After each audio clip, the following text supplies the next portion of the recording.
You're listening to episode number 2 with Alex Moore.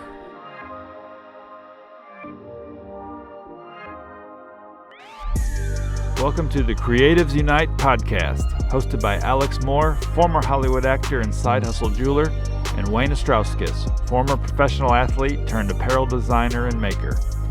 Each episode will bring you inspiring stories and advice from creative business owners and side hustlers from all over the globe. Thanks for listening, and we hope you enjoy the show.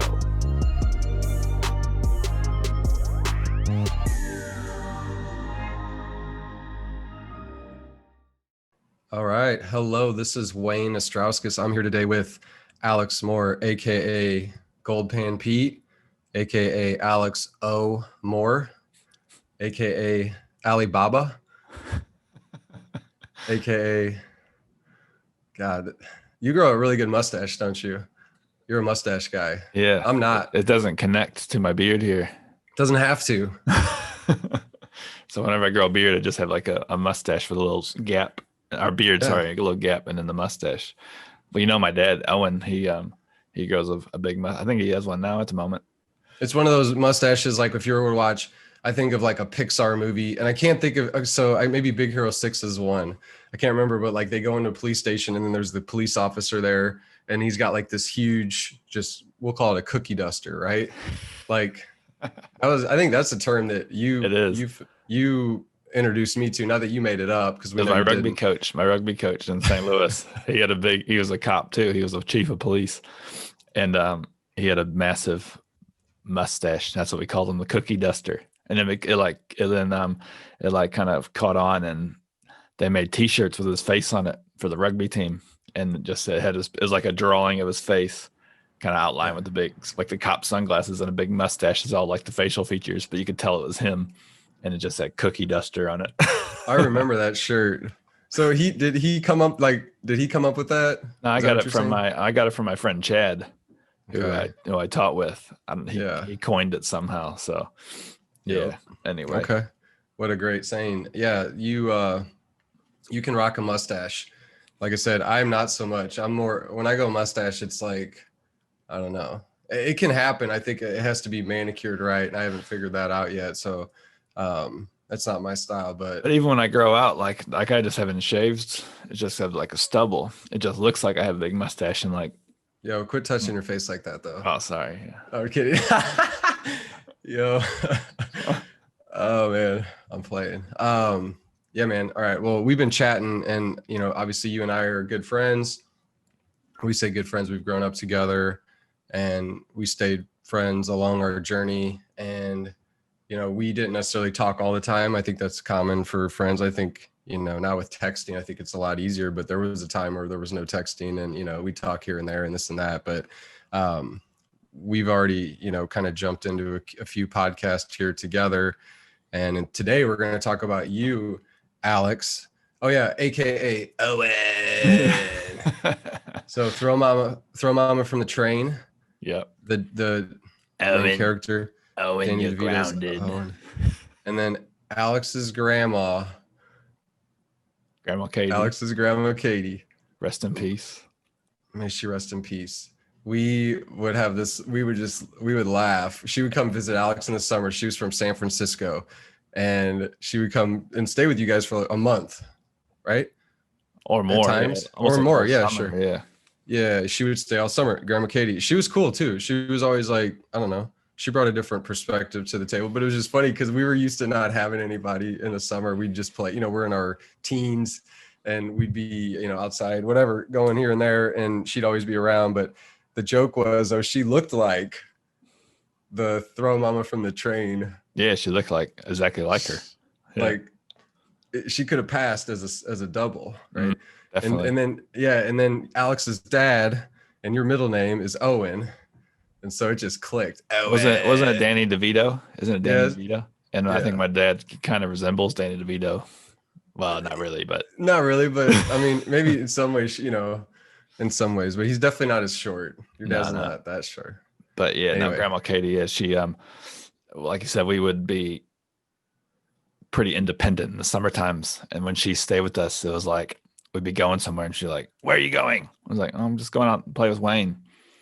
where are you gonna be? What are you doing? I was like, oh my god. And then like she'd come if you called on the phone, she'd like ask you like 20 questions, wouldn't she? I'd come home and she'd be like, Wayne called at 3:46, wanted to see what you're doing. He said he'll call back later. I was like, okay, great. She's like my like a secretary almost. Like So she's a character, man. Yeah, she yeah. was from San Francisco, and you Yep. spent some time. You would go out there, you and your brother, in the summer sometimes, or you guys would take trips.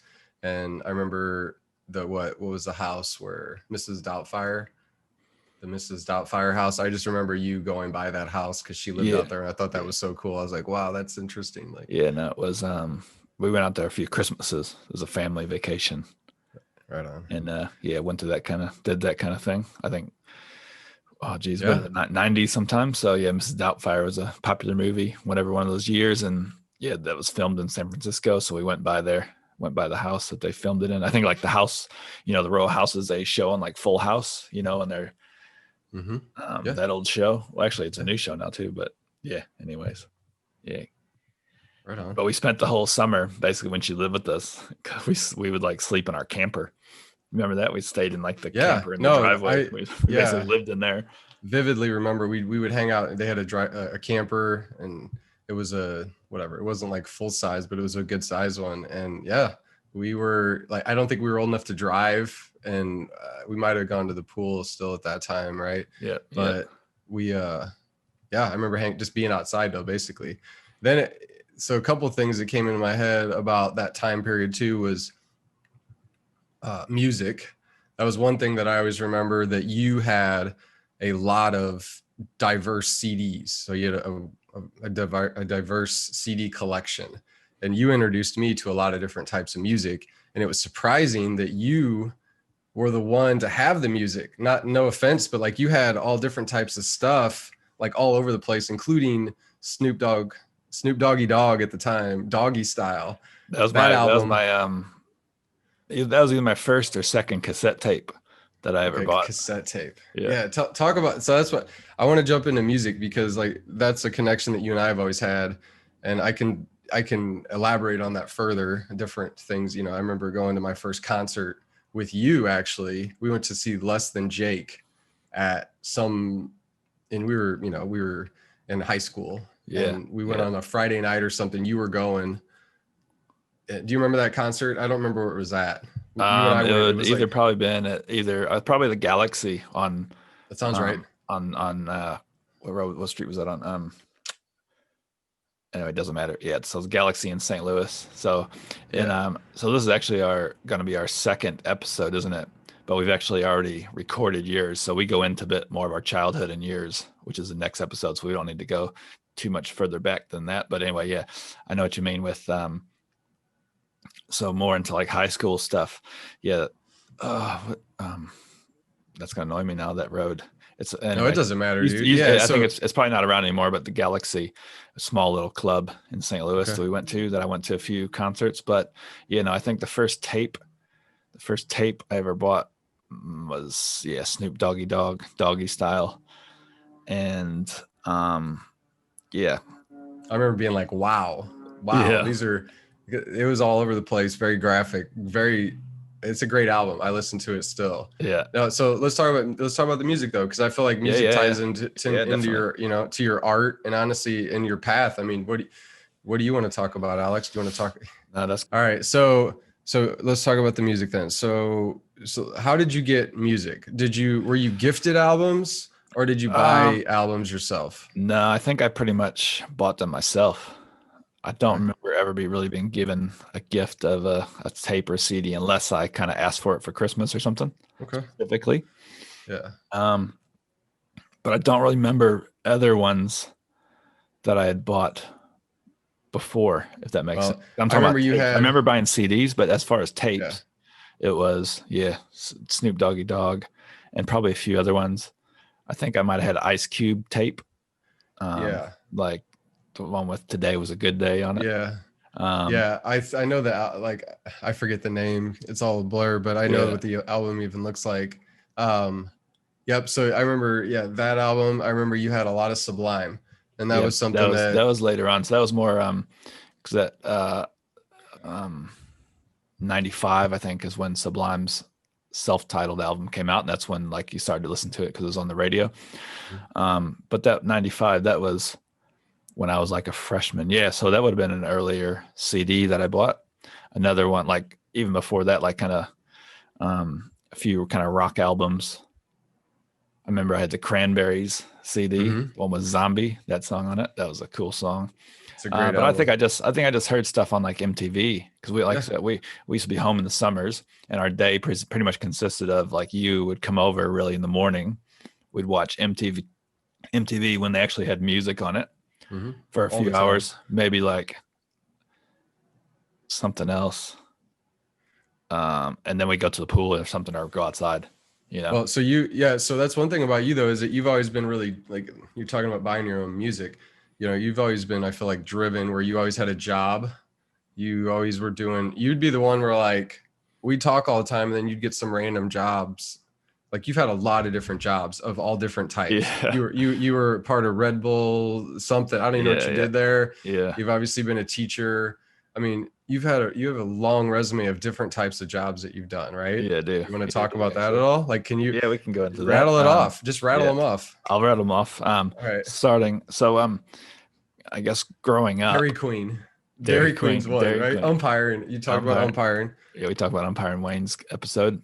So I think the first jobs I actually had, those like grass cutting jobs, and Skippy, and I can't remember if you were part of it, but Skippy and I think George, we started this lawn care business. I think we maybe had one customer ever.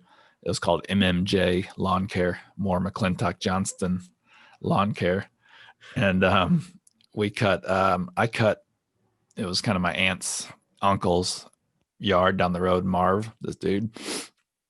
And then this guy down the road, Jack Hood, his grass, this kind of older fella on the street. And maybe it's a good old name. Yeah. Jack Hood just sounds, yeah.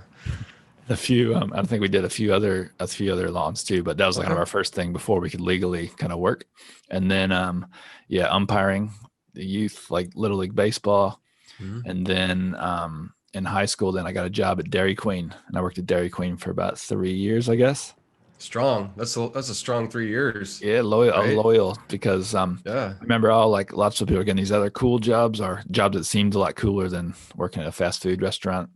But I was just, it's once you get going there and you know what you're doing, you don't want to quit. Well, and even though the pay was you worked with a bunch of friends too. Skippy worked there for a little while. We can overlap for a bit. I think maybe just for a few months before he quit. Sure. And then the manager was my friend E, who I met through Skippy and cross country and stuff. So we were we were good friends. So he basically got me the job there. Yep. And so then I went away out to Long Beach, California, Long Beach State, Cal State Long Beach. So that ties in though. Time out right there. So you're talking about jobs, like that ties into the Sublime piece as well, the music that I mentioned earlier. Actually. Yeah. So like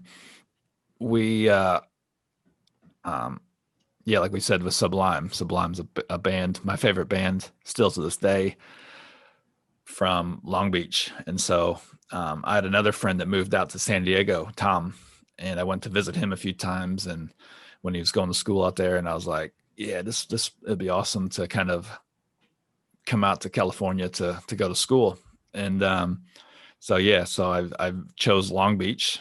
Basically, it was like I applied to a few schools. That was the one I think that I got in. I don't think I got in the San Diego State or another one I applied to. And that was another reason. Yeah, because of Sublime. And so when I went out there, I basically was already what they called like a street rep. So a street rep was someone the record company would send you packages of like promotional material, and you take them to concerts, and you get in the concerts for free, and you hand out these like records and posters and flyers and different things to people there in return. So I did that for Skunk Records, which is Sublime's label.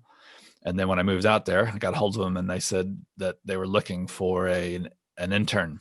So I applied for the intern, went in for an interview, and then got the internship, which was unpaid the first kind of semester as at school. And then it turned into like a paid position after a few months there. Also, I was at Long Beach, I was a campus kind of, not a security guard. I was kind of like they called a community service officer. I did two things. I'd like lock up all the buildings at the end of the night. Mm-hmm. So you did the rounds around the campus, make sure all the doors were locked. And then if there was, you had a golf cart. So if like late night classes, if like girls or even guys too, even there was mainly girls were a bit nervous about walking back to their car alone, then you can either like, and they probably just didn't want a ride too, but give them a ride back to their car. And that was, that was another job I did. I'm trying to think of some other ones I did there. I did a short stint going to these kind of conventions, like snowboarding and skiing kind of conventions, and I sold snowboarding boots and snowboards. So that was pretty fun because they paid for your kind of hotel and travel to. I went up to like LA and one other place too. I can't remember where it was, and worked the booth and sold snowboarding boots at these places. So that was a bit another random thing. And that's when I got into the acting as well out in California. So yeah, that just takes me, that's a few jobs up until then. Yeah, no, see, I think one of my points of making there is that you, and I know you, right. But you know, it's, you know, I admire, and I've always admired about you is that you get interested in something and you check it out. Mm-hmm. And you figure, you know, you've traveled a lot. We can talk about that, but like you've been all over the world as far as different places you've lived or been to. And we don't want to see your passport book, but what I'm saying is you've like picked up and moved. You lived in England, you live now in New Zealand, right? Yeah. And you went from St. Louis as a kid, basically, you know, you're a kid, you moved out to Long Beach, which a lot of people do, but you really did it. In large part, you were interested because of Sublime. And so it shows, I think in a lot of ways, it shows the power of art, you know, and creating. And that's what they did. And I love Sublime as well. And I think they have a very diverse book of music, even though it's shorter than, you know, than it should have been. But like I said, man, you follow your passions and it's taking you different places. And I think that's right. That's riding the wave, right? Yeah. So like in saying that, like I was basically moved away and I heard from a lot of people that, oh, you won't last very long. You'll be back in a couple of months. And I just wanted to prove people wrong that no, I wasn't going to just go out for a couple of months and I was going to see it through for at least a year. And that's what I did. And I wasn't living in the dorms or anything. I was living in an apartment with a few other guys, which is a bit challenging being, you know, just, you know, 18 and a few years old, having to, you know, manage without any parents at all. And, not even anybody cooking or anything for you, do everything for yourself. And so it was a bit of a wake up call and a bit of growing up in that first kind of year away at school, you know, going to class on your own rather than having your parents waking you up, telling you you got to go to school and stuff. So it's definitely a wake up call. And like talking about the Sublime and that group of friends that I made. So like, what's the word for it?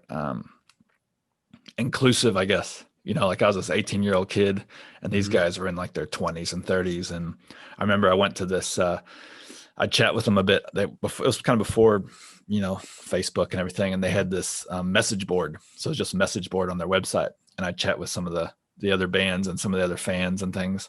And when I got out there, I saw on the message board, they're having this message board that they were having this party. And one of the bands on the label was playing at the party and it was just a house party in Long Beach. So it was Corn Doggy Dog and the Half Pound. So funny because you talk about Snoop Dogg. This band's called Corn Doggy Dog. And they called me A-Rod because my name is Alex, and the baseball player, Alex Rodriguez. So, but they called me A-Rod for some reason. It's just the first thing that came to their head. Yeah. They're just like A-Rod. Okay. Yeah, so, but I remember like showing up to this party, you know, like imagine like having just a party and then some 18-year-old kid shows up because he hears a band's going to be playing. And so, it just turned up and they, you know, took me under their wings and I became friends with a few of them. And then same with the record label, like all those guys were a bit older too, you know, late 20s, 30s. Which took me doesn't in. seem old. It's not old at all, right? Like No, we're but when you're almost 18, it does. 40. Yeah. Yeah, when you're 18, it does. Yeah. Um, and yeah, I remember these guys. Yeah, like they took me to my first bar. Like they took me actually the first bar I ever went to, not legally, but the first bar I went to was the bar that they filmed. Sublime filmed the video for Date Rape in, and the Mm. first drink they ever had. So first drink I ever had in a bar was a 7 and 7. So Wow. first memories, and but yeah, just an awesome experience with, you know, having an older crowd that I kind of looked up to. And I worked for the label and went on tour with a few different times down to Arizona, Lake Havasu, up to Santa Cruz for those were both with the Long Beach Dub All Stars. So that's like, Mm-hmm. you know, hanging out with these guys who are my heroes, you know, that the Oh, band I totally loved. Yeah.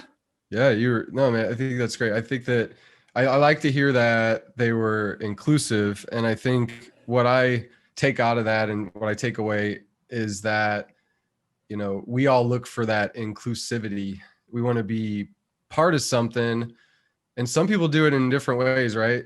You know, you got teams, you've got politics, you've got, you know, music, right? Art creation. And I think that being an artist, that's something that you and I share is that community, the sense of community, Mhm. and everybody's just pulling for each other, right? And that's a good way to be. And, you know, playing sports, that's something that I crave all the time. And then winning with those people, that's the other great thing, right? Like Yeah. creating something together and winning together and just feeling that, you know, what comes from that, from the hard work, seeing the hard work come to fruition. I realize you weren't part of the band or anything, but I guess my point is like, it's cool to have those types of people that you can learn from along the way. Yeah. Right. It was funny because a lot of the concerts were 21 and over. Because obviously in the bars are 21 and over, and they're played in bars. And I was basically a roadie, so I would get there and I would carry in all the gear through the back door. And obviously, if I'm doing that, then I'm already in once they get started, and I don't have to be carded or anything. And I was in there, so yeah, it's pretty good. But you know, you think they could easily have just been like, oh, who's this kid hanging around all the time? But it wasn't like that at all. So it definitely made me feel like welcome and part of the family. And that was the cool thing about that label, is it was kind of like one big family, Mm-hmm. you know? Yeah. Yeah. No, I still have the hoodie. You used to hook me up with swag. You would give me like CDs that would be played at record stores. And I can't remember what they're called now, like the big ones, right? The big chain ones that aren't around any longer. oh yeah, like Tower Records and different things, like different. Yeah. The Can't big even ones. think of them. Places you'd go in the mall to buy records that were known nationally. Anyway, you would give me those albums. You'd send them to me. So I was introduced to all different types of bands, including like HR from the Bad Brains, because he would collaborate with some of these folks, which I've got a Bad Brains vinyl over here. You gave me, I still have a hoodie, the Long Beach Dub All Star hoodie, which I think that's a great album. The first one that they put out, but I still rock the hoodie, and that thing is timeless, right? Like it inspires me to make different, you know, screen prints and whatnot myself. Yeah. So they sorry to interrupt. Go ahead. Because like I said, because I was working there then, and I was in charge of all the street reps, who were guys like me, who I'd send out packages to all these people all over the country. And but another job was packing orders. That they did their own in-house screen printing and sending out merchandise to people. Well, as you probably know, you make mistakes every now and then. So they had just these boxes full of mistakes, shirts and hoodies and different things. And they gave me those. You could just take as many as you want because they couldn't be sold. And that's what I remember one year I gave out to all my family as like Christmas gifts. Yeah. That's the Sublime t-shirts and hoodies. And I wish I had, dude, one of them got ruined. I had the 40 ounce to freedom, the white t-shirt that you see replicated now. Yeah. I had that. And being in college, I remember I'd throw everything in my trunk, and, you know, sometimes it wouldn't be a bag. I think it got a little rusty from being like by the tire iron type of thing. You know, it just got dirty and kind of ruined. I had to pitch it. I wish I still had that, but no, I wanted to note that was again, these old concert tees and different gear is, I think people pay a lot for some of that stuff today, especially it being authentic. But anyway, man, I appreciate all those gifts that you gave me, because that's part of that's also part of the process. Is like, you were always very giving. You were always very generous friend. I actually don't have a whole lot of friends that were as generous as you were with just, I don't know, man. I feel like you're always like that. You always make friends pretty easily, which I do as well. Yep. You always, though, you and I could go anywhere together, and you usually knew somebody if I was tagging along with you, and vice versa, right? But we always got along with everybody, which is, again, I guess part of the deal. But I guess segueing into, I could talk about Sublime and that whole deal, but West Coast, right? Mhm.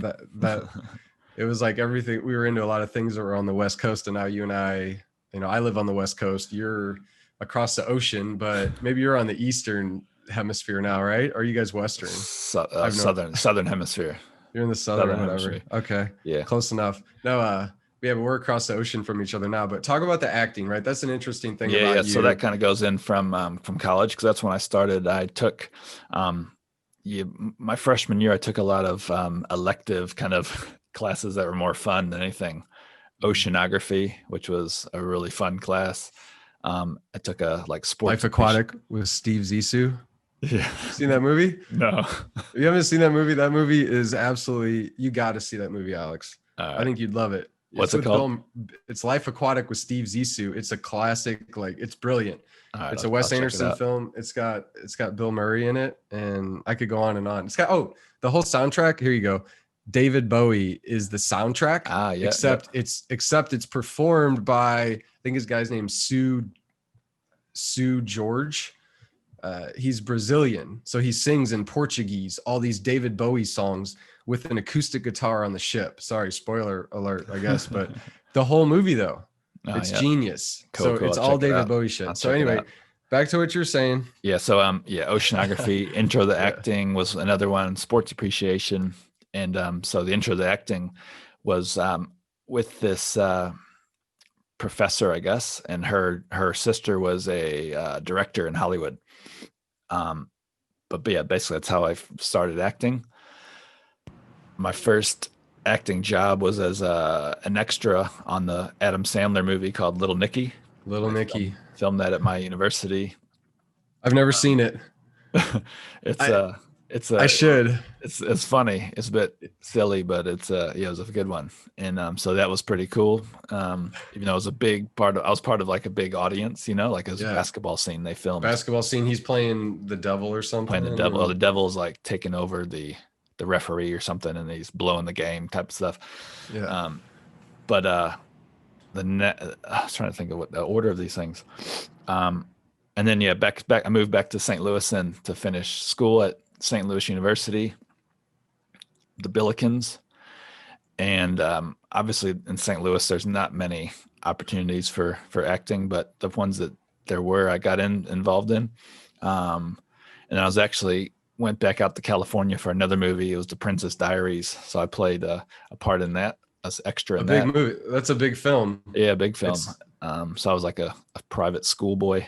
So I remember looking for you in that movie. I can't really remember. I was on like a bench, and I think I probably was just at a different angle where the camera was at that point and things. So you may not be on. You haven't seen yourself in it though, but you were there. Yeah. Well, so you have been on film and spoken, so we'll get to that. So it gets better, right? So when I moved, I finished school in St. Louis. So when I was in St. Louis talking about my jobs, so I went to school kind of on the side of university. I went to night class to become an EMT on the way to become a paramedic. And so I worked as an EMT on an ambulance for 3 years. And so I did that full time. I worked nights, 3 nights a week, 13-hour shifts. A lot. Yeah, while I was going to school during the day to be a teacher. And I was a bartender as well. Yep. During that time. And then I became a teacher, and I got a job also doing promotional work and marketing for Red Bull, the energy drink. And jobs. Yes. So I'm listing off my jobs as I go along. No, I'm just adding to it. Like, yeah, they're random. They're all over the place. The EMT is interesting though. One thing I wanted to mention is that you were interested in being a police officer at one point. Yeah. Back when I was probably in high school, I guess. You would do even as younger too. Yeah. In high school, I was an explorer. Skippy and I were police explorers, which was pretty cool for being a kid. We have like our uniforms. We go out patrolling on bikes. We didn't really do much. We just like find stuff I remember one time, like you'd listen to the radio. So if there's a car wreck, you try to like bust your ass on the bike as fast as you can to get there, even though.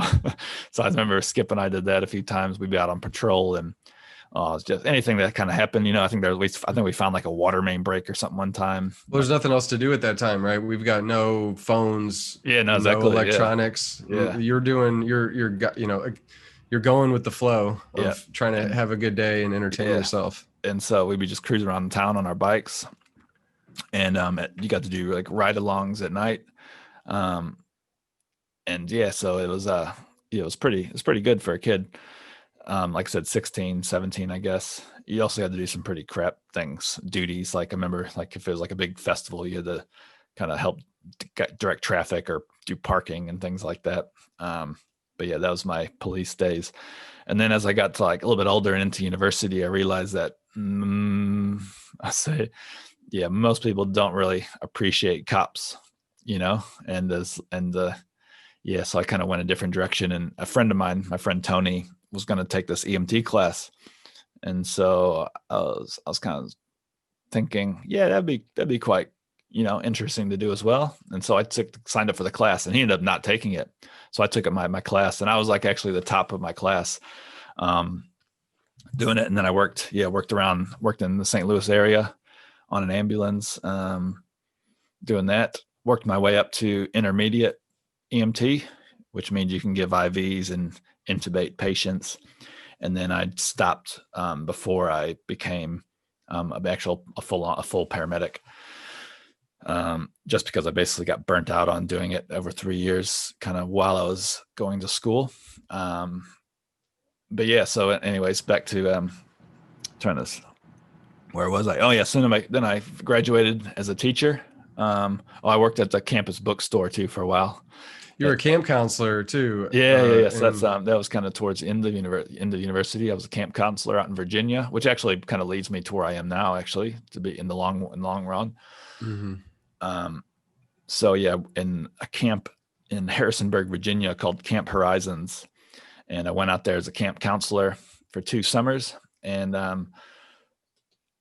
half the staff were kind of Americans, college kids or just out of college, and the other half were kind of international staff, from the UK, from Ireland, New Zealand, Australia, South Africa, and a few other kind of countries. Maybe not Canada, but a few other European countries and stuff.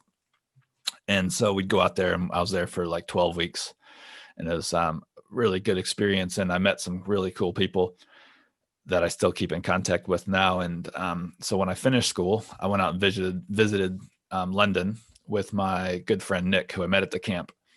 And when I was out there, I thought, this would be a fun to be different, to come in and experience living out in England and overseas, and just a whole different experience.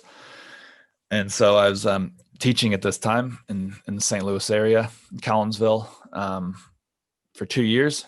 And then I decided that I wanted to go over to the UK and teach and play rugby. So yeah, that's one of the main reasons why I went to the UK, was to play rugby. And then you kind of live that overseas experience, I guess. Yeah. So when I was in the UK, then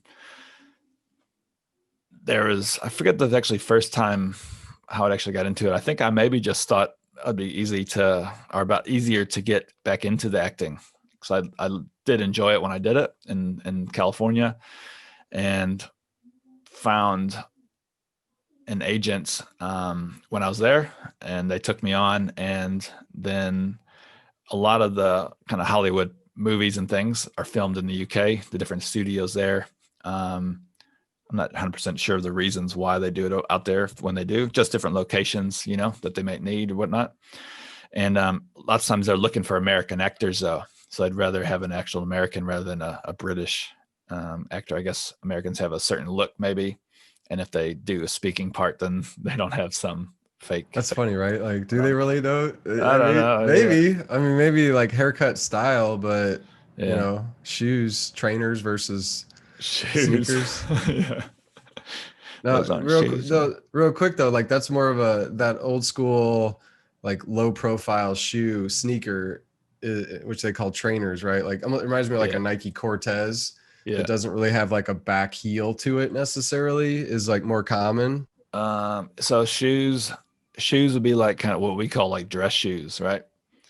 Um, I and don't mean to trainers, derail us, by the way, trainers, but yeah, no, yeah, trainers would be anything. And it's funny because I was over there, and went out with some friends, and we were going to a club, and you had to be, and I had some like diesel kind of, what I call them diesel shoes, right?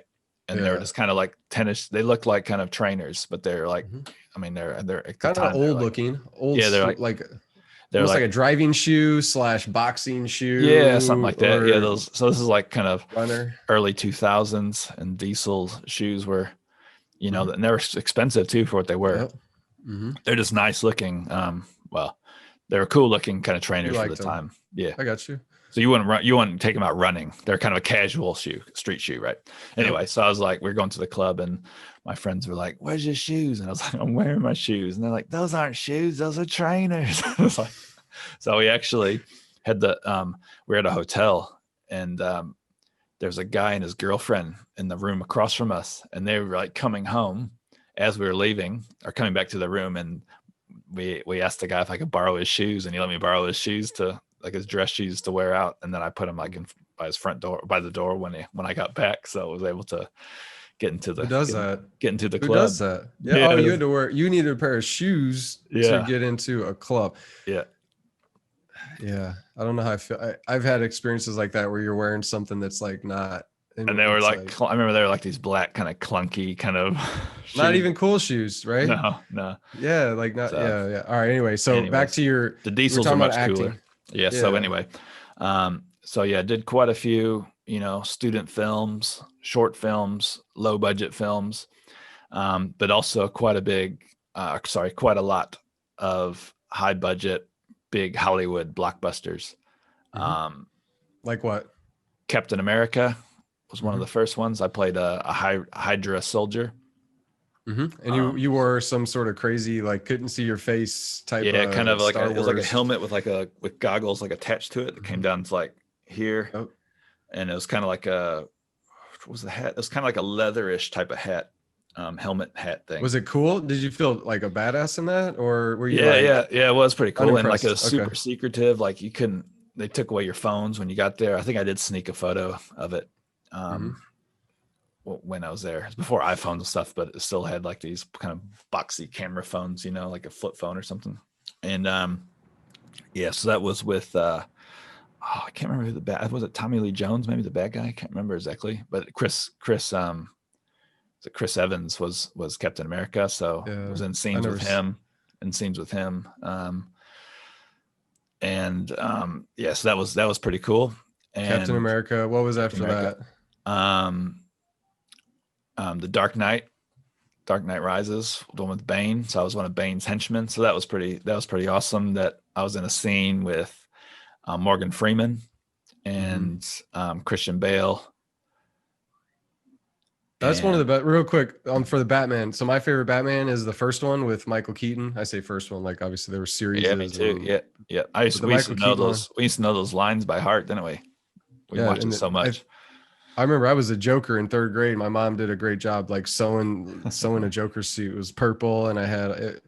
Yeah. No, so we were really into that. So then going to that particular Batman, that I think is one of the best Batman that there is, especially with the like aesthetic of the feel of the movie.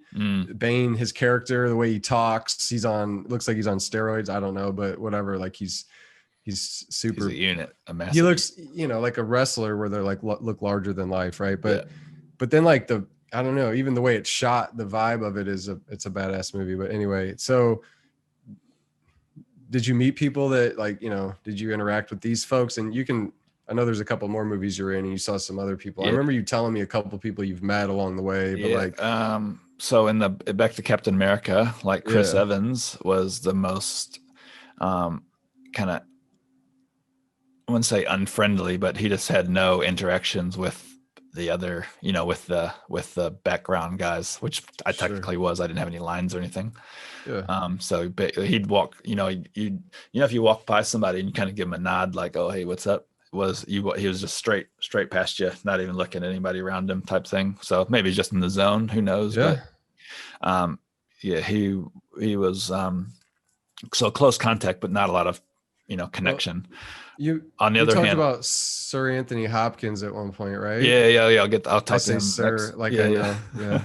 that's right. But Uh, another one. So back to the Yep. one with Morgan Freeman. So it was like a hostage scene, and I think it was like in a bank or it's kind of like this marbly walled building and things that we were in, and one of the other extras who was like a person who was supposedly taken hostage, and this lady was having like a coughing fit, and Morgan Freeman was there, and he was like calling these people over to like bring her some water and stuff, and yeah, bringing this extra some water.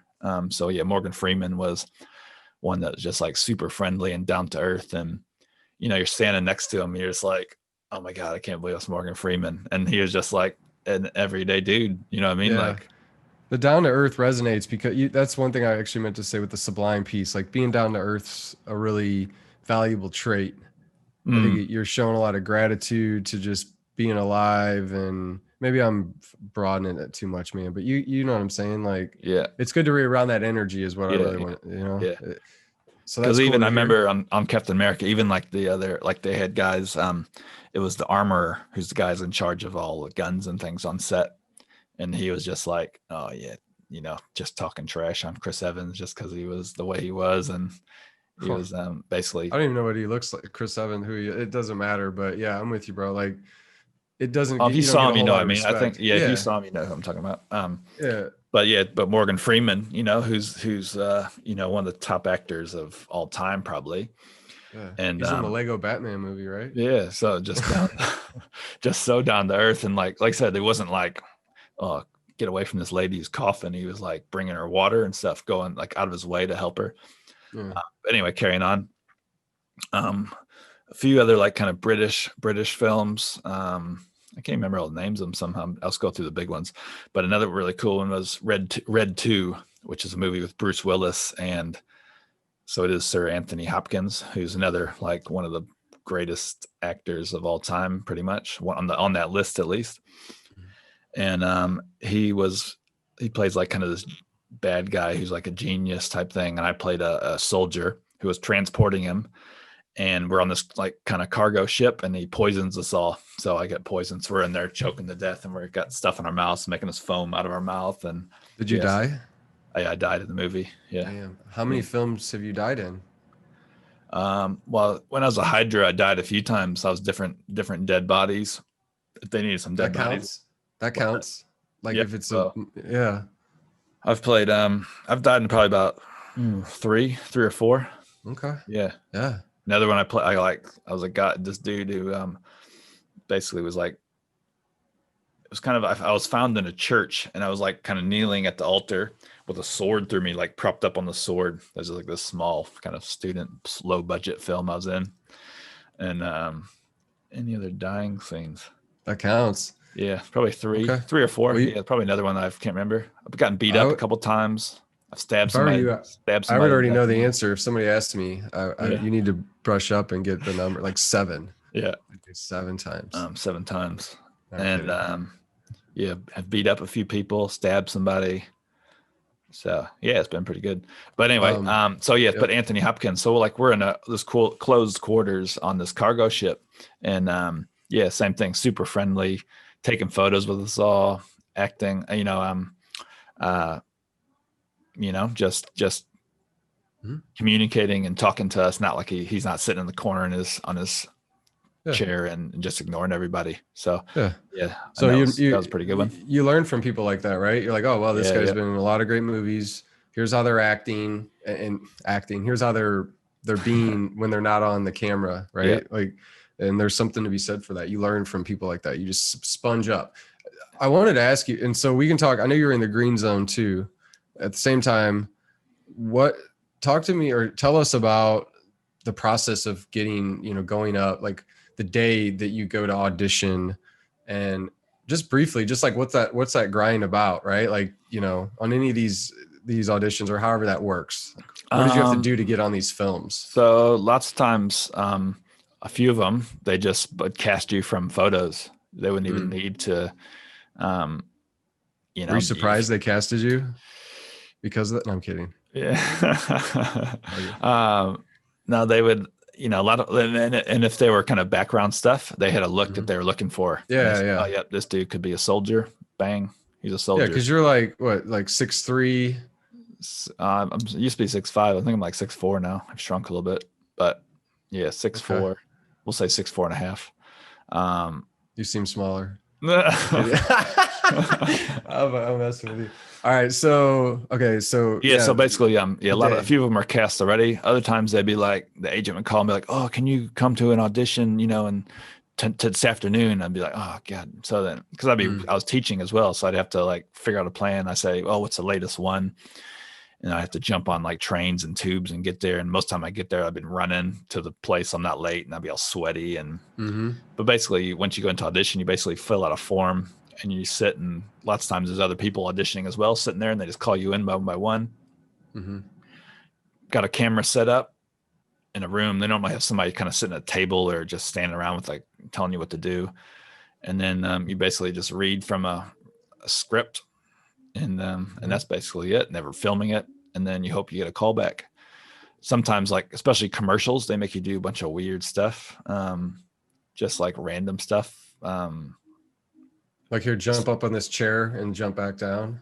Could be, yeah. Like I Yeah. remember one was like, oh, pretend like you're hiding behind a big rock, and you got to pop up, and there's something that surprises you, and you're just like, okay. So yeah, it's Yep. all random stuff. There was like driving, pretend like you're driving in a car, you know, and you're sitting there like, oh yeah, okay, oh, you know. So this is real weird, and so that's more commercials. They do that for some reason, but a lot of time too, like commercials, it's a look that they're looking for, you know, not necessarily your acting skills, I guess. Um, but yeah, so that's kind of the process. And you wait for a callback. Lots of times they'll call you back and be like, "Oh yeah, can you pencil yourself in?" Which means that it's not kind of set in stone that you got it. They just want you to kind of be ready. And they'll say, "Oh, they loved you. They loved you. They want you to come back again." And then, or they, it's between you and somebody else. They absolutely love you. And you're like, you hear that so much, and you're like, okay, so it means probably I didn't get it. You know, it's just the way it is. So, yeah. So the biggest one I've was on was the Green Zone. So that was with Matt Damon, Brendan Gleeson, and Greg Kinnear were the biggest actors, I think, in that one. It was directed by Paul Greengrass, who directed some of the Bourne movies. Also, the Captain Phillips, the one about the Tom Hanks, where Mm-hmm. they kind of hostage on the Somalian pirate. Oh, yeah, I want to see that movie. Yeah, so he's a pretty Yeah. and even Brendan Gleeson. He's quite a big name actor. But yeah, so my actually part was I played a CIA agent, and this was taking place in like kind of Iraq in 2003, I think it was supposedly taking place. And this was filmed in 2008. It was December 2008 when we filmed. And so yeah, so my lines were actually to Matt Damon, my first set of lines. And so yeah, so it's kind of the climax of the movie is my part, is my line. So which is pretty cool if you watch Wow. it. Kind of where they Climax. figure everything Let's out. act this out. What happened? What's the scene? Can't give away, man. Can't give away. But basically, I'm at a desk typing on a computer, and Brendan Gleeson and Matt Damon comes in, and they're telling me to get on this situation, find out this information. So I just type it on the computer, type, and then I'm Mm-hmm. like pause for a second. Then I give them this information about this guy they're looking for, and that's basically the kind of climax of the movie. And then Okay. another scene is Matt Damon calls on the phone supposedly, and I pick up the phone, and I have to get the other guy and tell him that Matt Damon's on the phone. Mm-hmm. But yeah, Is but Ben that's another thing Affleck? too. We talk about so that was probably like a week and a half of filming. I can't remember exactly. It's a long time ago now. For that one little scene. So what they do is they'll film the scene from so many different spots in the room, different angles, right? So you're doing the same thing over and over again. So you film it, you do a few takes, they get a good take, and they reset in a different angle. Well, to move all their gear and everything takes a bit of time, so you're a lot of standing around time. And yeah, so just got to chat with Matt Damon a little bit. Even though I was a bit starstruck still, I probably asked him some dumb questions. I remember the first thing I asked him was like, "Oh, can I ask you a question?" He's like, Yeah, sure. We're just standing here, next to each other and just silent. I was like scared, not scared, but you know what I mean, nervous, but nervous to talk to him and bother him. But I was like, oh, the movie Team America. He's like, yeah. I was like, are you friends with those guys who directed it? The South Park guys? And he's like, oh yeah, I'm friends with them. I was like, oh, okay. And he's kind of like, what is this? Close-ended question. Yeah, I was like, what does this mean? And then I was like, well, what do you think about, the parts when because they're making fun of him, right? And I was like, do you get a lot of people like doing the Matt Damon? You know what they do? They do Matt Damon. And he's like, oh yeah, I get people doing it all the time. He goes, but it's all good. It's just for fun, So he was pretty cool with it. But yeah, another really down to earth guy. Definitely doesn't have a big ego and stuff. Was Ben Affleck around? Was he on set or? Nah, he wasn't there. Ben wasn't there. That would have been cool though, I guess. I don't know. I think he'd probably be much different. He just pops in wearing. Yeah. He just pops in. He's not in the movie, but he's on set. He just pops in with like a cup of coffee and like a Boston Red Sox hat on. They're just hanging out. Yeah, So I can't remember what else I talked to him about, but yeah, no, they're all very down to earth. Brendan Gleeson as well. The director, really cool. Were you trying to? I mean, were you really? I guess you were seeing where this took you, right? Doing this, trying these things. I can say that. I mean, I can definitely say there's. I definitely had a lot of good experiences compared to probably some other actors who give it their all. You know what I mean? Like I was kind of half-assed in it in a way that I wasn't prepared to like give up my normal job and be trying living in the like eating just baked beans on toast to get by and not being able to do anything because I was so broke, and I didn't fully all throw myself into it that way, you know what I mean? But I still had some really good experiences and opportunities, and I was just seeing where to go. Really, I wasn't expecting to become famous, you know.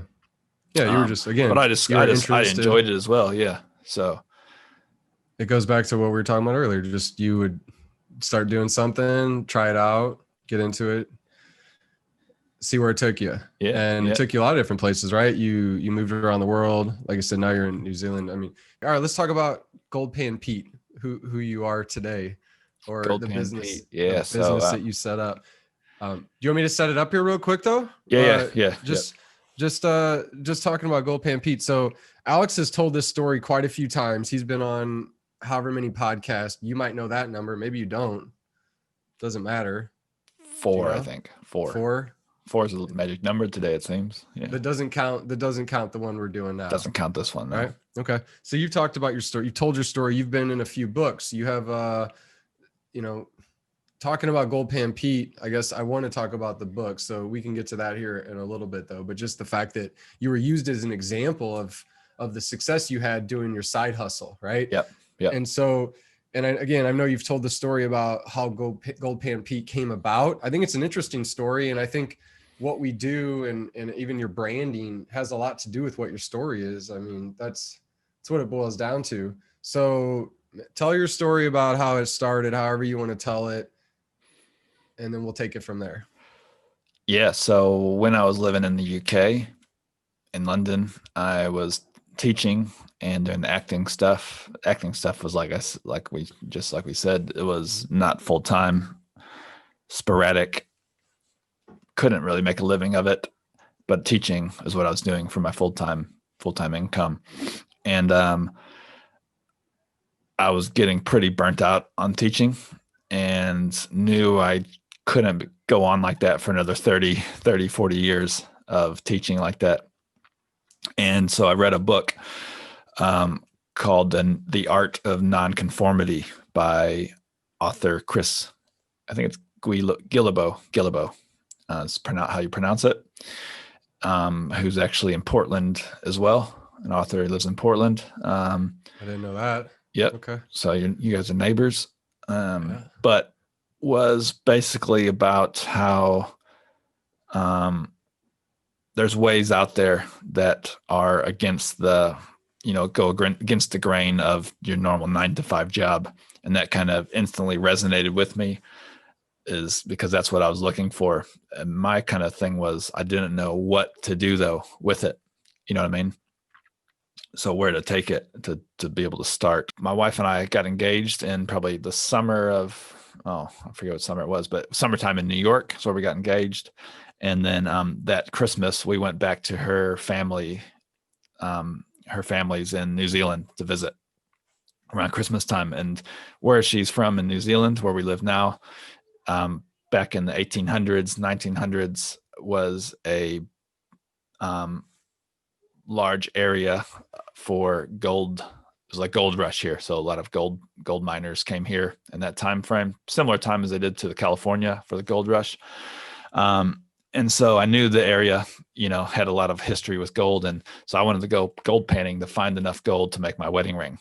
And so that was probably the first time I bonded with my father-in-law, because he would take me out and we'd go gold panning to different creeks and streams around the rivers. And I always think that he kind of just put up with my, I think he found it fun too, but we were just not very successful in finding much gold. And we did find this one little spot that had a decent amount of flakes and things.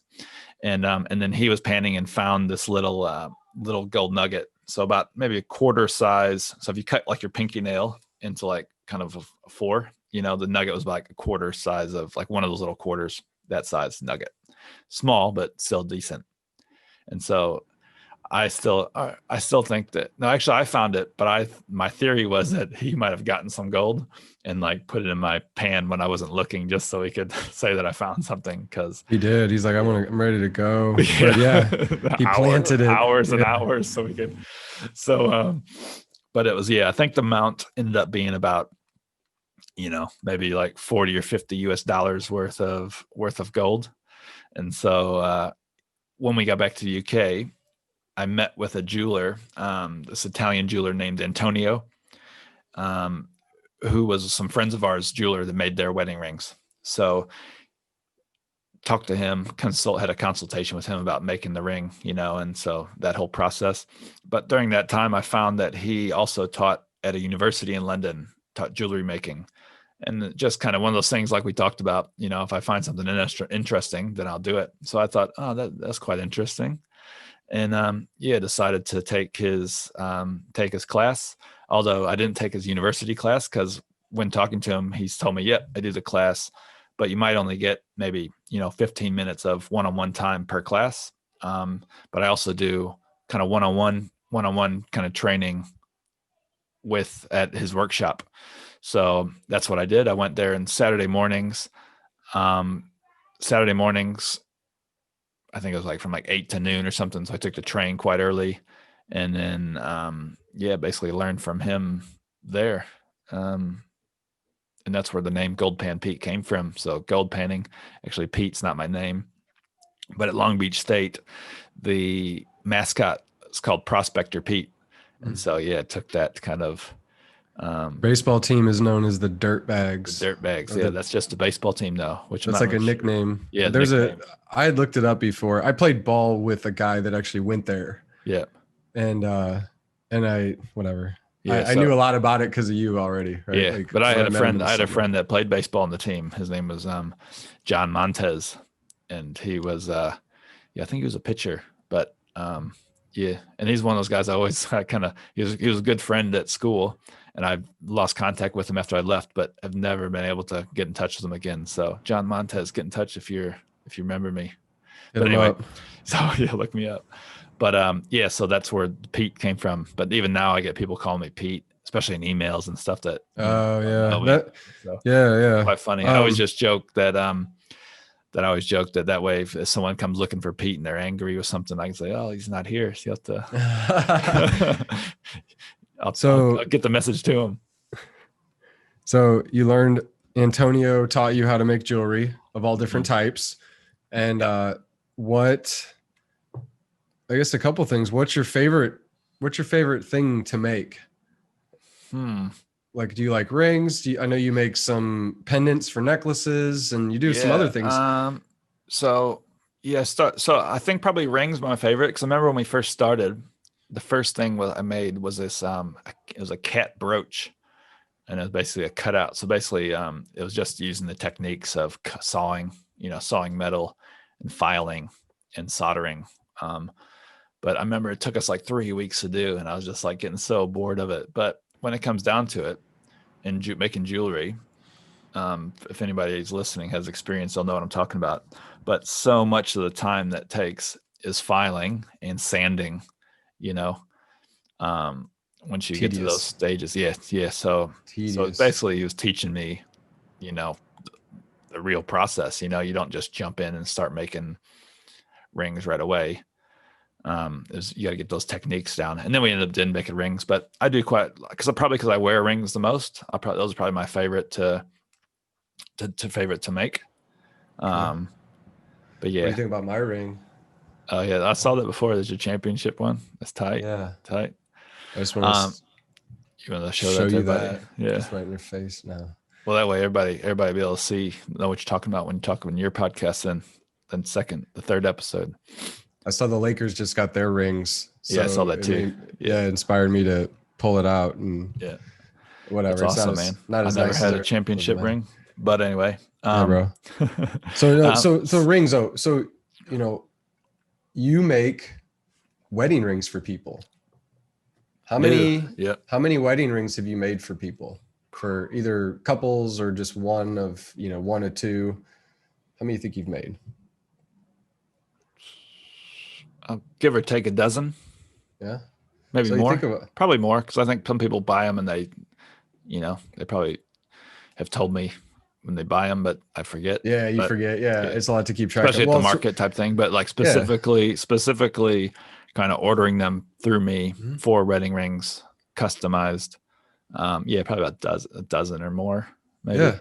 Well, that's cool, right? So think about that. Like, it's like music or anything else, like clothing. It's something for somebody, but when somebody connects with it, they love it, and it means a lot to them. And I feel for me, that's a huge piece of it keeps me going, is that when people connect with things, you're like, wow, I really am making a difference for somebody, even though it may not. It's not like they think of you all the time or every time they see the ring, but you know what I'm saying, man? Like you're creating a moment for them. So what does that mean to you to make somebody's wedding ring? I think it's a big honor to be able to be trusted to make something for somebody like that that's going to last them supposedly a lifetime, forever. Yeah, it'll go beyond that. Their kids and their grandkids and their so your stuff's going to live on well past you. Yeah, then that's the cool thing too, is like, and some of the stuff I make is is quite chunky, and those pieces will definitely be around forever until they're maybe they might be lost, but nothing's gonna happen to them if they're in the ground. They'll be there forever, really, unless they get melted down into something else. They're gonna be that's quite trippy to think about too. These are could be lasting hundreds of thousands of years, depending on what happens to it and what happens in the world, that type of thing. Timelessness. Yeah, exactly. So time is non-linear. It's just so Gold PMP to be out there for forever.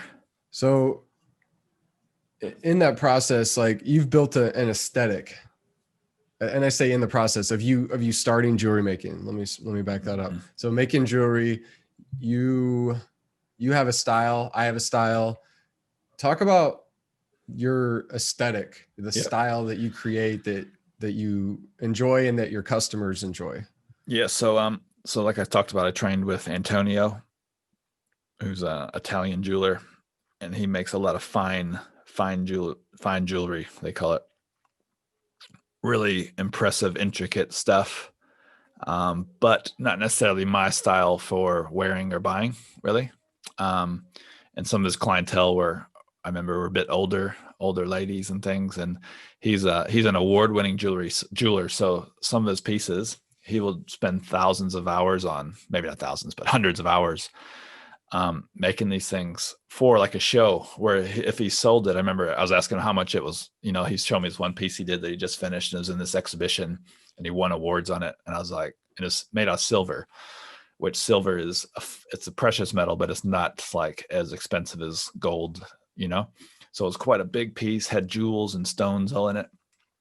And I was just like, whoa, man, that's amazing. Like, how much would you sell that for? And he's like, you couldn't sell it for the amount of time I put into it. You know what I mean? Like, you're spending hundreds of hours on it. To be able to sell that for the time that you put in, you couldn't sell it for enough for it to only be made out of silver. You know what I mean? So that's why he does it for these exhibitions, and that's why he has awards for it. But yeah, he was definitely a mentor to me. And actually, I kind of lost touch with him, but then he's on Instagram now. So I've been able to, kind of reconnect with him and stuff and see his work. And so if you listen, Antonio, what's up? He made a mean cup of coffee too. Yeah. His little Italian burner, little, I forget what they're called, the one that kind of heats up and it kind of bubbles it into the. It makes me think of a Turkish, and I don't know there's all different ways, but like a Turkish coffee kind of sits in one of those like pots and it brews almost like a we make them here, man. French press. Is that what it's called? Ballpark. French press is one where hot water, add the coffee, compress it down, it steeps. Oh yeah, no, it's not. Yeah, no, it's not like that. It's a plunger. Are you talking about a plunger? No, I French press. Put that way. It's a little pot. It's a little pot you put on the stove and it heats up and it bubbles up. The coffee comes up and So anyway, he made a mean coffee. Word, bro. But it was just we like to dive into rabbit holes here. Yeah. Sorry about going into coffee, but anyway. No, I'm kidding. So my aesthetic. So he has this. He has this one, but my style was more kind of. It turned into more of like a rustic and kind of just different designs that you'd find in an everyday jewelry shop, really. So to be worn with Red Wing boots, that's what jeans, I do. and maybe a t-shirt, and then maybe a puffy vest and a hat, right? Yep. Stocking cap. That's perfect. Yeah, that'd be a great day. A leather backpack or something. Yeah, right. Yep. Maybe an axe. Yeah, hiking. Yep. Hiking stuff. So and because the area that we're in here in New Zealand, a lot of lakes and trees and it's not really like you go to a place that has a beach and you get people making jewelry that are seashells and stuff. Like that's not really my style because it's not what's here. Maybe if I moved to a beach, I could start doing something like that. But I just feel like that's kind of the environment that we live in. That's a good point. So and that's what inspires me, so. You work in markets. Let's talk about that. So markets have been a huge piece of your business. Yep. Growing the business. Yep. Growing the business. And we both feel the same way about markets. Like they're a lot of work, but they have so much good comes out of them. And you really can hit home runs and grand slams doing a market. Yep. And you've been on the market grind though, is what I'm really trying to say. You've been dedicated to it. Like how many weeks a year do you do a market? And let's talk pre-COVID. I know COVID's been a different deal, right? So I'll talk a bit before we moved to New Zealand. And when I first started selling, I was purely on Etsy when I first started. And then I started my own website and still then like it was mainly through Etsy because obviously if you have a website, you got to do the marketing and stuff. And it's a growing process. So growing that on Instagram, Facebook are probably the main ways that I did, especially Instagram. Over time, we moved to New Zealand and I started doing a bit more. So we first moved to a place called Christchurch, which is a bigger city in New Zealand. It's not huge because it only has, 200,000 people in there, 100,000 people. It's a good sized city. But yeah, decent, not like millions, but not like 5,000 people like the town we live in now. And so it was a good transition from London to here where we're at now. But they would have a few markets, kind of little, kind of trendy kind of markets, hipster street markets. Yeah, kind of hipster, not really street markets, but not. There were more indoor ones that I did in Christchurch. And I remember the first one I did, I didn't know what the price stuff at. Paula, my wife, helped me organize the table, what it should look like, and label It's a things. lot. Yeah. Yeah, so it's a bit nerve-wracking. And Yeah. and I remember like I've had quite a few sales, but I remember some of the stuff I was selling is like a quarter of the price then of what I sell it at now. And that's like we've talked about before, is finding that pricing area for your stuff that you make. Yeah, you want to sell it for the right price, basically. Yeah. You So don't it's want hard to to find that right price. Yeah. But I remember, but it was really good. I had a lot of positive feedback, and then you get people to walk by, and this market is kind of like, oop, bump my mic. So this market, that out. yeah. So this market, your tables were all lined up in kind of a pathway. And so people kind of just walked around the pathway at your tables as they walked through the market. And I remember people would come by and these ladies would be looking at oh, I don't like that, and turn up their nose, and you just kind of like, I'm sitting right here, like, Oh yeah. This stuff looks like shit. And they're like, oh, thanks. Yeah. So talking amongst themselves, but yeah, so that's where I started my markets there. Yeah. Oh, that's a bit pricey. It's that doesn't even look like it's finished. It's like, well, that's the style. It's a bit rustic. It's not supposed to be like completely perfect like you find in the corner shop. When being a creator, you're putting stuff out there to be critiqued almost. You're not looking for that, but that's what you're going to get, because that's how we're almost trained to be, right?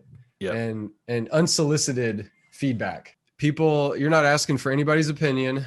Obviously if you like it, you either get it or you don't, but hearing what you think about it down to critiquing it and almost just really being rude. People can be rude, right? So you have to have thick skin. So when you're putting yourself out there, that's a big hurdle, I think, in the process. Am I right? Like having the courage to put your creativity out there, to be rejected, so to speak, even though that's not really what's happening. But anyway, talk about that. How did you deal with that? And then what's something that you took away that just makes you stronger today? Yeah, I remember it kind of got to me that first market I did, but in doing markets after that, it's like you said, you build up that thick skin, because at first you kind of like, oh, you get these people saying stuff, but then you get 10 times as many people saying, oh, this is awesome, this is cool, and buying stuff. And even if they don't buy stuff, like markets I remember I had quite a few orders after that from people taking my card and getting back in touch with me and getting something custom made or something later on. I remember from that first market, I had actually 2 sets of wedding rings, that I made for a guy and girl after the first market. A couple. So 2 sets of wedding rings for people. So networking, it's networking. Marketing. A market is marketing. You're physically, your stuff's right there. There's no better way for somebody to see your things. Online doesn't do the same justice to your product, right? Yeah. So then also I had like a lady get in touch with me who saw my stuff from a shop. It's like an online shop that's kind of like Etsy, but it's in New Zealand, and it's called Felt. So it's similar to, like I said, just like a handmade goods website where people sell their things, just like Etsy, but New Zealand based. She got in touch with me, invited me to put stuff on this website. But yeah, like I said, just marketing, getting your name out there and promoting your stuff. So then we moved after about a year of living in Christchurch. We moved down south here to a little town called Cromwell, which is just about 40 minutes from Queenstown, which is kind of a bigger city. It's more well known. It's kind of like the adventure sports capital of the Southern Hemisphere type thing. Skiing, snowboarding in the winter, summers, mountain biking. Not really kite surfing. We have that here actually. Yes, every once in a while you see people because it does get windy in like this time of year. But yeah, carry on. Hang gliding, mountain biking is huge. Just tons of different kind of extreme sports and different things, activities, outdoor activities. And so there's a market here that I found. It's a weekly market every Saturday right on the lakefront called the Creative Queenstown Arts and Crafts Market. And so I applied to that market, and yeah, got accepted to have a stall, and I've been doing that for about 5 years now. So I think going back to your initial question of how many weeks a year do I do it, usually take a few weeks off in the wintertime, in the slow season. But before COVID, I was probably there 45 weeks a year. 40 weeks a year would be, but yeah, between 40 and 45, just depending on what was going on. Every Saturday. So I leave the house about 8 o'clock, get down there, set up. Market goes from like 9 till 3 in the winter, 9 till 4 in the summer, and I'd be getting home. So it was a full day thing. And because the area is so beautiful, it's a huge tourist destination, and the market was predominantly tourism, tourist based, and yeah, hundreds of people every weekend. So it got to be quite lucrative, people buying handmade goods from New Zealand that you actually have to make the item yourself to sell it. So some of the markets you go to, people just, they sell Anything. stuff they import. Yeah. Stuff. Yeah. Just anything really. Mm-hmm. So it's special in that way where it's pretty, you have to make the stuff More and you exclusive. have to sell it. Yeah. Exclusive. That's it. So handmade. Yeah. But I couldn't like sell like your stuff there. You know what I mean? Even though it's handmade. Yeah. So it started to become more lucrative for you. The longer you did it, the more people that saw your things, you could feel the momentum building, right? Yep. And you did this for, I guess, how many years have you been doing markets? So I've been doing the markets in Queenstown, the one I was telling you about, for about 5 years now. Okay. Long time, right? So long time. It's almost like a part-time job almost, because it's like a regular thing, Oh yeah. It's part of your life. It's part of your family's life. Your kids go there and they hang with you and you enjoy it. Right. And you're right by the water. It's a beautiful scenery. I mean, you've sent me pictures. I've been on the phone with you, video chatting, whatever, FaceTiming and talking about it. And you showed me, it's awesome. How long in did you really start to see the momentum build? How many consecutive years of doing that? I know you immediately had some success, right? And but it takes time to build it up to where you're putting together many, many sales, and how long did it take? So when I first started it, I think it was January when I first started, and it was I had some pretty good weeks, from week to week, doing well in the sales. And as the time went on, obviously when it went into winter, it kind of slows down a bit, but it probably was that next going into fall, springtime and summer, that next year is when it really started to pick up. So next season, so to speak. So probably, probably only about a year, I guess, just because like I kind of started it kind of halfway through the busy season. And so I didn't get to see that full busy season. And like talking about pricing, trying to adjust prices to where it was, manageable, wasn't selling stuff too cheap, where I wasn't making anything for my time. And by probably the second year, after the first full year, I kind of not mastered, but kind of adjusted it appropriately to where it was viable, I guess, and making decent amount of money on the side, and had some really good weeks, and so it just was going really well for the last probably 4 or 5 years. Been doing similar stuff because it's like a tourist market, so a lot of my stuff was kind of New Zealand based, kind of in that way. Not New Zealand based, but kind of it's your niche. Kind of souvenir-y type of stuff, some of the things, but a bit different, like not something you'd really find in a souvenir shop. So that's what people so that's what people kind of were drawn to. Come this year, March, and COVID comes to New Zealand like the rest of the world. We go into like a 6-week minimum lockdown, and so the market's closed, and the market doesn't open again until July. And real quick on the lockdown, just because you said it. So, because we've got, obviously you're from the United States, we had different lockdown than you've had, right? Yeah. Tell us what's different, just real quick, on the lockdown that New Zealand did, and what's the results right now? Yeah. So like how your day-to-day is. Yeah. So basically, I remember watching on the news and seeing like how it was in some, like places like Italy, and then looking at New Zealand and seeing their numbers from day to day, the amount of cases just like doubling, exponentially doubling, and then thinking, oh man, like this is going to get bad here as well.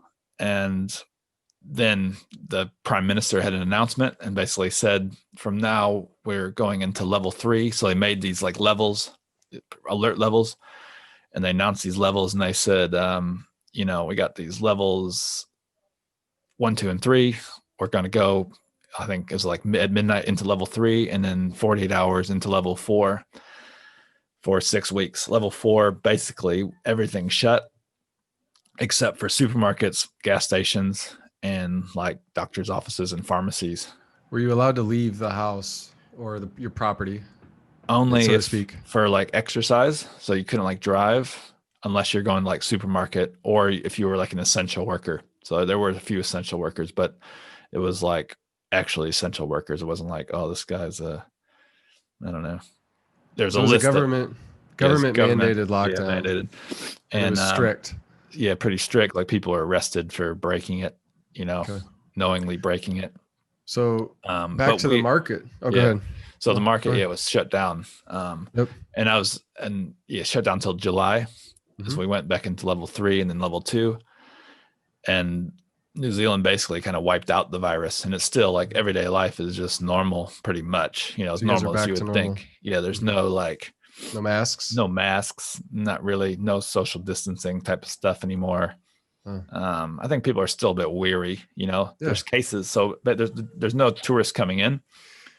There's people coming in that are like residents or citizens. They can come in back into the country, but they must stay for 2 weeks in like a managed isolation, they call it. So they have these hotels that they've turned Yeah. into these isolation centers. And so there's, I think I read this morning or yesterday, there's like 14 cases in the country in these isolation centers only. So it's not really spreading. They had a little bit of an outbreak in August where they went back up in Auckland, the main city. But for us, it's been totally fine. And so there's a big push to support local in July, and buy local and all this stuff to help the economy.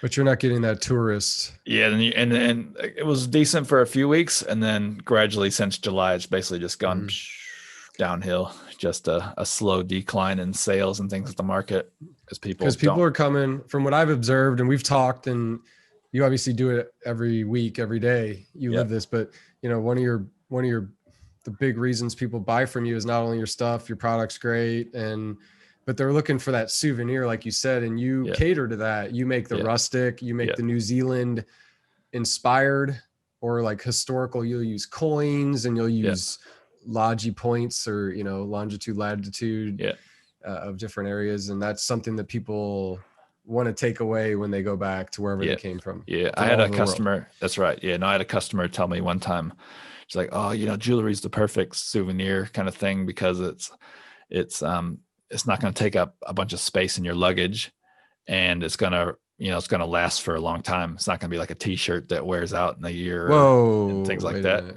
Oh yeah. No. I make t-shirts. Yeah. You know what I mean? As far as lasts forever. Yeah. Well, I mean, it's not Mystic Fern t-shirts they're selling at the souvenir shops, so.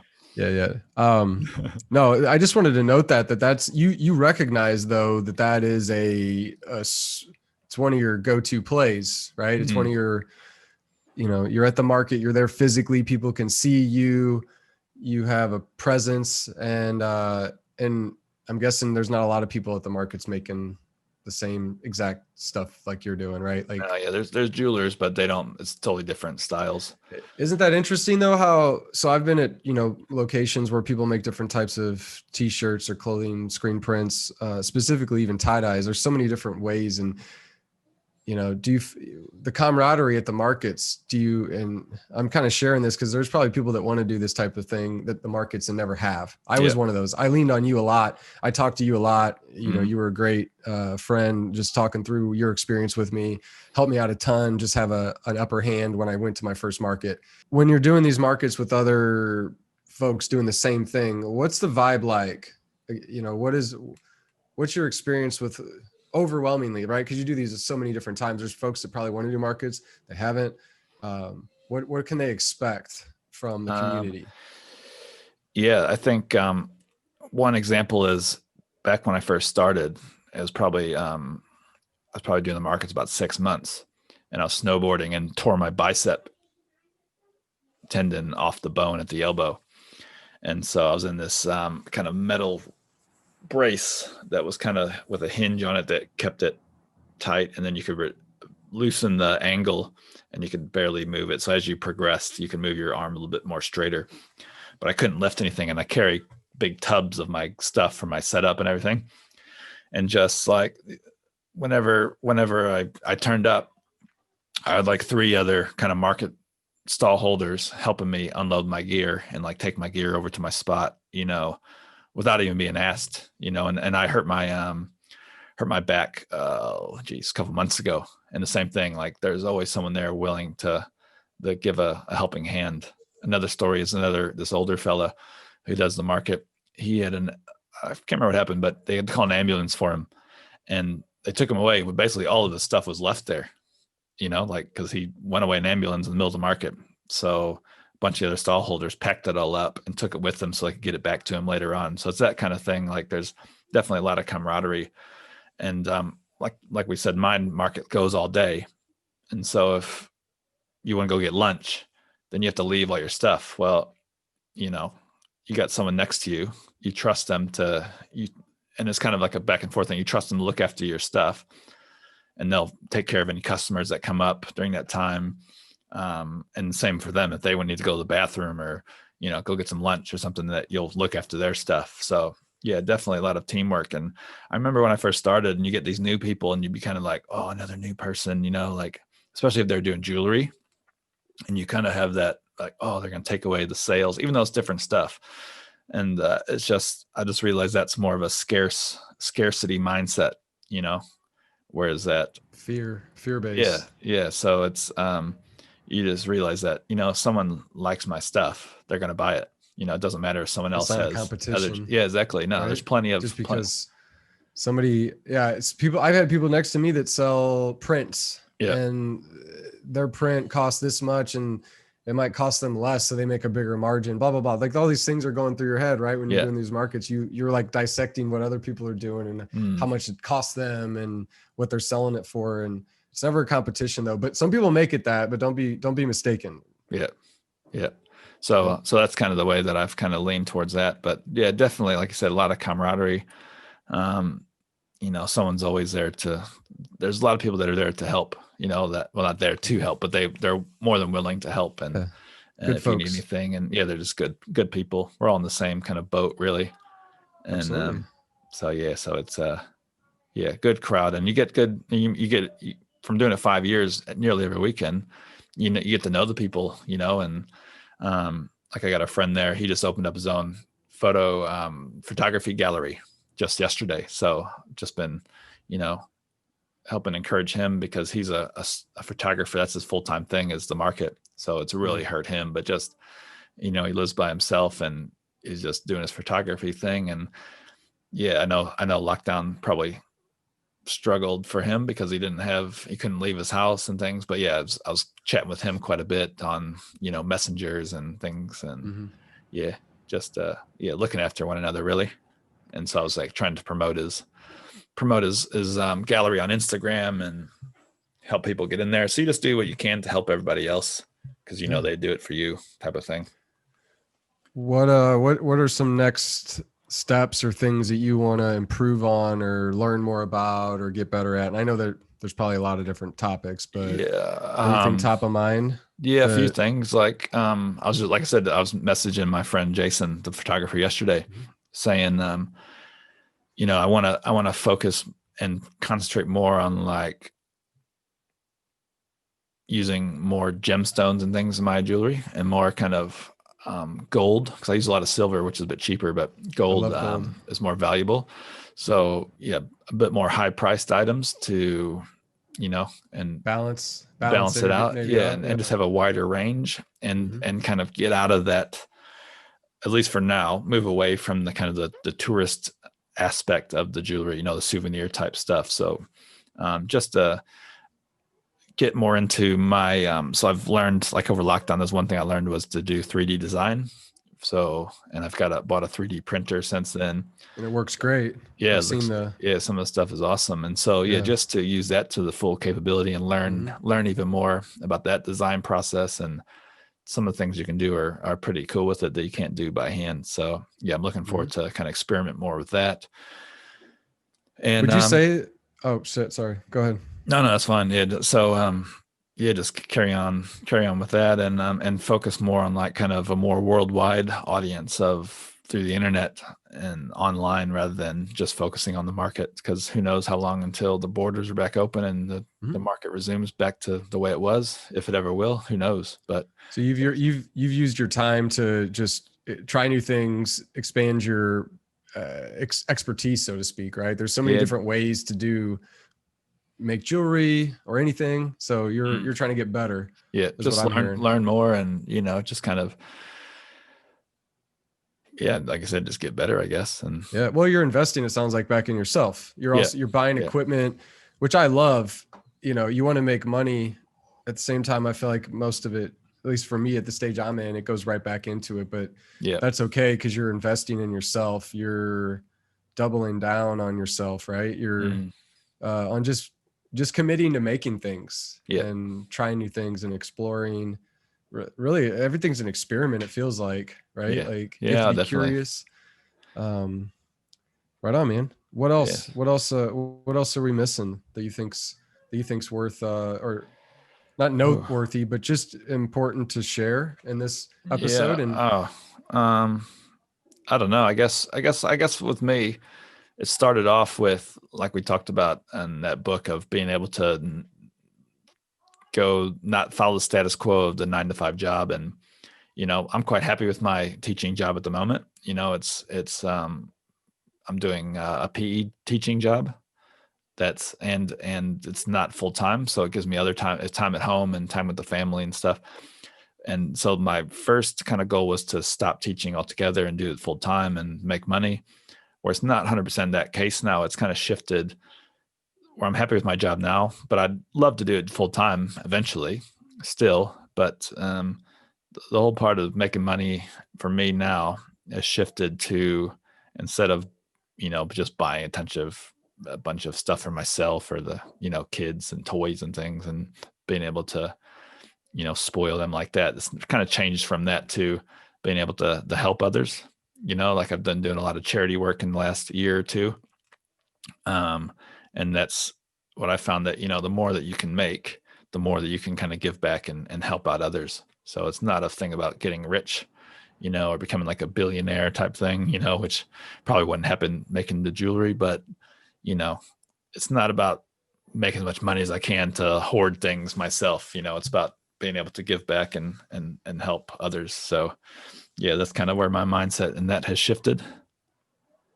yeah, so one thing that makes me think of is abundance, Yeah. right? Like, and there was a tree trimmer that helped us with some trees that we needed groomed or cut down. And I remember him telling me that. He was like, man, there's enough. He's like, I always feel like there's enough to go around for everybody in the whole world. Yeah.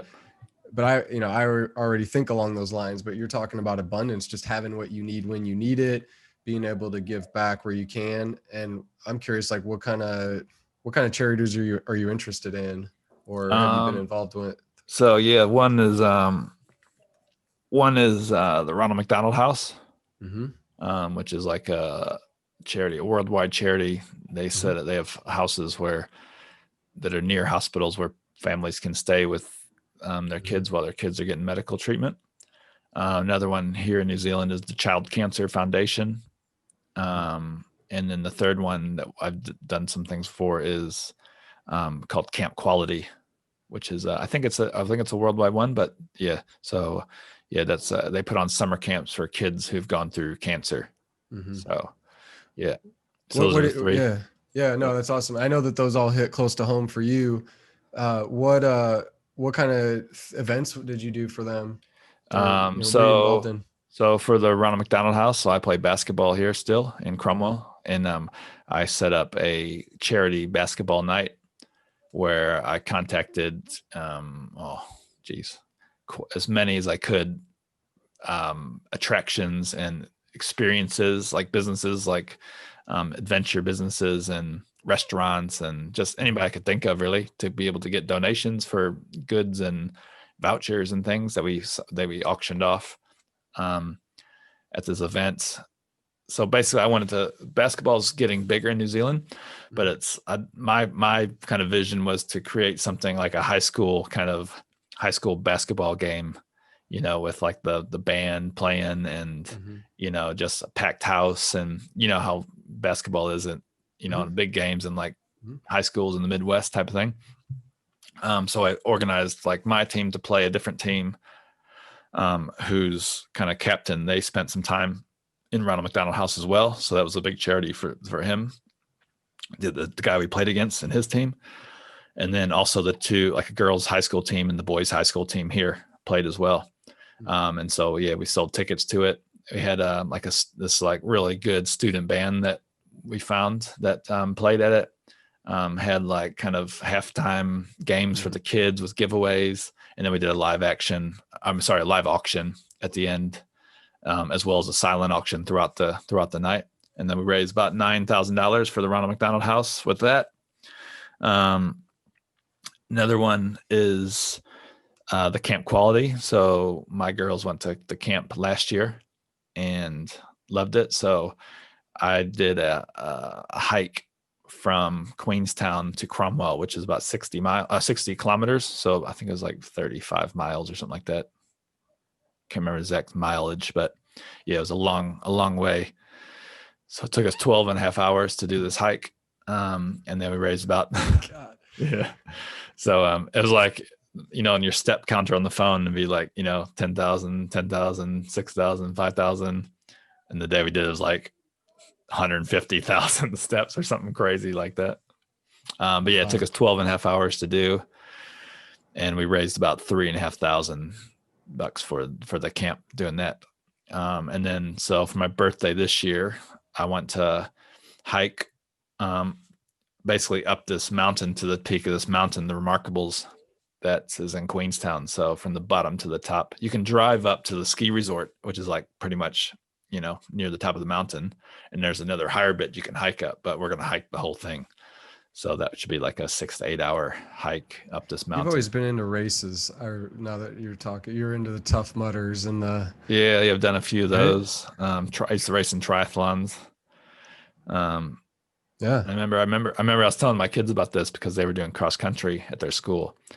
And I always hated doing long distance, but that's like the race I always did at like track in grade school, was like the mile run. And I hated it. I always came in last. And I was thinking now, I was like, why did I even do it? I think it's because of the challenge maybe. But I always like finished last in it, and I still kept on always doing it. I was good in like sprinting. Always went to state and like sprinting and like triple jump and long jump and stuff. But yeah, always came in very last in like the mile run. Just running as hard as you can for a mile straight. Yeah. Just basically. Yeah, but I wasn't a long distance runner. More built for speed. Yeah. Yes. Slow and steady. Yeah. Whereas Skip was our friend Skip. He was a cross country runner. I can never do it, but I'll go for runs now, but not as often. Yeah, me too. I do too now, but 5K is my limit, and I just go as hard as I can for the 5K and just try to keep on beating my scores. Yeah. I use the app Strava, and they have like little segments on it where you can have a leaderboard and stuff. So I compete against those. Just trying to push yourself, but.